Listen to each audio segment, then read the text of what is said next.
दारू पिऊन तरुणीनं रस्त्यावरती धिंगाणा घातलेला आहे। कराड पाटण मार्गावर वाहनं अडवून कारच्या बोनेटवर चढून तरुणीनं स्टंटबाजी केली, त्यामुळे काही वेळ वाहतूक ठप्प झाली होती। याचा व्हिडिओ सोशल मीडियावर व्हायरल होतोय। मंत्री संजय शिरसाट यांनी शंकरराव चव्हाण यांचं नाव न घेता खासदार अशोक चव्हाणांवर टीका केलेली आहे। मी शाळेत असताना शंकरराव चव्हाण म्हणाले होते की नांदेडला लंडन बनवेल, तेव्हापासून मला नांदेड पाहायचं होतं। मी मधल्या काळामध्ये नांदेडला आलो, मात्र मला लंडन कुठंच दिसलं नाही, असं सुद्धा चव्हाणांनी म्हटलंय।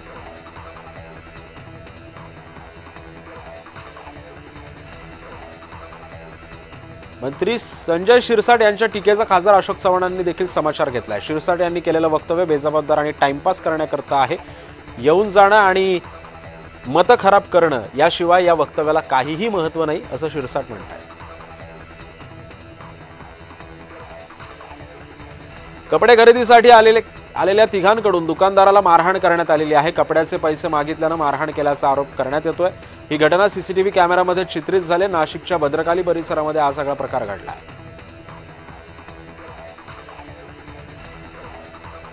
शेती तसंच निवासी भागांमध्ये उच्छाद घालत नुकसान करणाऱ्या उपद्रवी माकडांना पकडण्यासाठी वन विभागानं नवी योजना आखलेली आहे। त्यानुसार उपद्रवी माकड वानर पकडून त्यांची रवानगी अधिवासामध्ये केलेली जाणार आहे। माकड पकडणाऱ्या व्यक्तीला प्रति माकड 600 रुपये मिळणार आहेत। बिबट्यांच्या पाठोपाठ आता माकडांचा मानवी वस्तीमध्ये प्रवेश करण्याच्या घटना राज्यामध्ये प्रत्येक जिल्ह्यामध्ये वाढू लागल्या। गुगल मॅपच्या आधारे सबस्टेशन शोधून तांब्याची चोरी करणारी आंतरराज्यीय टोळी जेरबंद करण्यात आलेली आहे। अहिल्यानगर स्थानिक गुन्हे शाखेला यश आलंय। या टोळीनं गुगल मॅपवर सबस्टेशनचे लोकेशन शोधून परिसराची पाहणी करून पहाटेच्या वेळी तांब्याची चोरी केल्याचं उघड झालंय। भिवंडीच्या काल्हेरमध्ये राजलक्ष्मी कंपाऊंडला भीषण आग लागली। यामध्ये लाखोंचं नुकसान झालंय। शॉर्ट सर्किटमुळे ही आग लागल्याचा संशय आहे।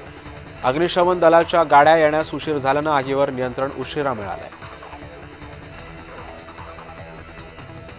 संविधान दिनानिमित्त फलकावर खडून चित्र रेखाटून शुभेच्छा देण्यात आल्या। चांदोडमधील नूतन माध्यमिक विद्यालयातील शिक्षक देव हिरेंनी ही कलाकृती साकारलेली आहे।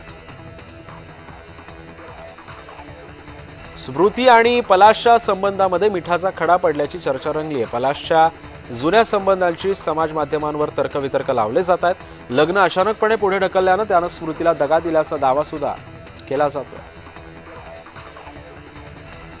आयसीसीनं आगामी T20 वर्ल्ड कप 2026 स्पर्धेचं वेळापत्रक जाहीर केलंय। T20 वर्ल्ड कप स्पर्धेला 7 फेब्रुवारीपासून सुरुवात होतीये। या स्पर्धेमध्ये 20 संघांमध्ये 55 सामने होणार असून या 20 संघांना 5-5 नुसार 4 गटामध्ये विभागण्यात आलाय। गतविजेता भारतीय संघाला A ग्रुपमध्ये ठेवण्यात आला असून या स्पर्धेसाठी भारताचा माजी कर्णधार रोहित शर्मा याला मोठी जबाबदारी देण्यात आली आहे।